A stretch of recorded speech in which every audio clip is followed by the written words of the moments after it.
that he could follow her in her fantasies. And that was his first feminine guide, was a deranged feminine spirit, driven insane, driven mad by a world of men, rejected by a masculine-dominated world. Now, Jung worked in this rejected feminine world of the unconscious for years. People came to him. He was particularly successful with women patients. And one person came into his life very early on, because he's already with Jung and Emma Jung at the famous conference in Vienna, where they are all photographed together, and that is Tony Wolff. Now, Tony Wolff, whatever the diagnosis was, it was a very serious diagnosis. A lot of people who knew her said that they despaired of her ever recovering from whatever her psychological disturbance was. I think one must accept that it was profound enough to fit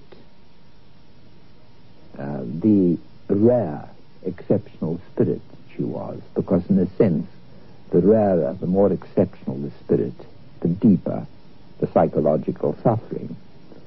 And Jung managed to bring her out of this, so that by the time of the famous Vienna conference, she was already an integrated, working personality. And to me, that photograph is very moving, because the one who looks young, as if she's just been born, is Tony Wolff. To take it down into the level where it belongs, you see that all the time that Jung was working with the rejected feminine, he was, in a sense, working by projection, to use the term which he coined.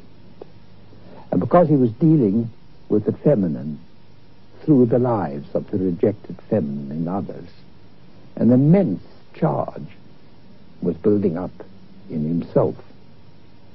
And that time when he let himself go, and when he landed deep down in what he came to call the collective unconscious, all this rejected feminine in himself confronted him. And I think this becomes very, very clear in that dream which he tells in Dreams, Memories and Reflections. It's a dream in which Jung again goes down, and he finds somebody whom he thinks is the prophet Elijah sitting there, and there's a great snake, and there's a young girl whom he thinks is Salome, who's blind.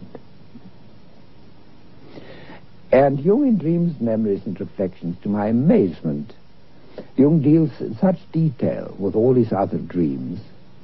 He says, oh, well, he said, you know, the old man, the sage, and the young girl, it's a frequent theme. You find it in Lao Tse, and you find it in myths and legends, and that's all there is about it. Well, that wasn't what all there is about it. I think this is the moment of Jung's greatest psychological peril. He's confronted with the fact that, like the whole of mankind, he himself, that his anima, his soul, in this aspect is blind. What happens in this period? This is the time when Tony Wolff took over. This is the time. Tony Wolff was not blind. She'd been in this world before. She was the only one who knew it. And she took over from Salome. And she conducted, in this unfamiliar, terrifying underground of the collective unconscious, she was Jung's guide, to such an extent that she lived with him. And she took over the whole of the burden. And of course the tensions caused by that in Zurich and in the family must have been tremendous. But it was done quite openly, lived out quite openly. And I don't think that if it had not been for Tony Wolff, that Jung really could have survived and could have done the work on the collective unconscious in the manner that he did it, that we all owe it. This is a debt that we owe Tony Wolff, and the only way to repay it to somebody who's dead is to to talk about it and to give it decent recognition. And in a sense, that's what women have had to do throughout history. In a sense, they've had to train their own men, as it were, to become responsible for their own feminine selves, and to see not only the external, but the inner side of women. And Jung himself had the greatness to prepare the reflection of himself, because that was what Tony Wolff was, and what these rejected women were, to train himself for this moment so that he would have an instrument at his side to complete the work which men and women have to do between them on earth.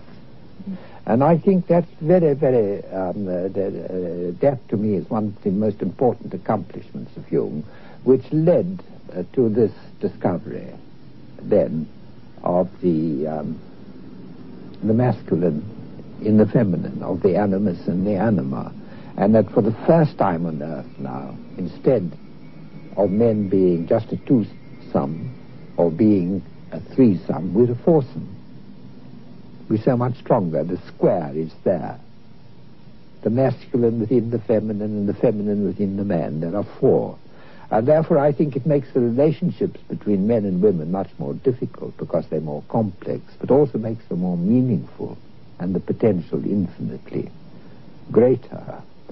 And to me, perhaps one of the most moving things of all is that Mrs. Jung, Emma Jung, said to a close friend of mine just before she died that she had never ceased to be grateful in her life for Tony Wolff, because Tony Wolff was able to do for her husband something that she could not have done.